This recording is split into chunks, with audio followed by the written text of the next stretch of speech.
nakastar doon sa likod niyo? Kila Biba yun. Bakit ba? Ay, umani na pala si Biba. Mamaya nga't mapuntahan ko kasi may utang sa akin yun eh. Pangako niya sa anihan. Kuring, Oh, si Mang, bakit? Nga lang at magtimpla nga muna ako ng kape.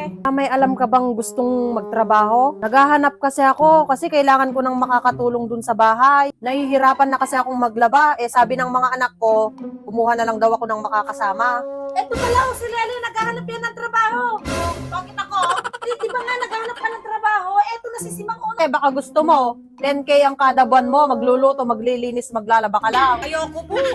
Dito nga po sa bahay, tinatamad na po akong maglaba. Doon pa po kayo sa ibang bahay. Ganun ba, Neng? O sige, maghahanap na lang ako ng iba. O sige, Kuring, salamat ha. Palpak ka talaga, Lele. Trabaho na nga yung lumalapit sa'yo. Inayawan mo pa. Ang daming walang mga trabaho.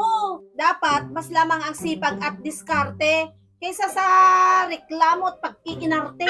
Tapos ikaw, pinapalagpas mo yung mga pagkakataon na magkaroon ng trabaho. Bakit kasi Kureng? Ayoko nga. Kung gusto mo, ikaw na lang. Marami pa akong pera. Bakit hindi na mauubos yung pera mo? Hindi. Yung asawa mo, pag nawala ng trabaho, bakit saan kayo kukuha ng panggagastos nyo? Bakit kasi pinapakilaman mo? Salamat na lang sa kape. Naku, ito pa nga talagang ito. Marami daw pera, pero wala yung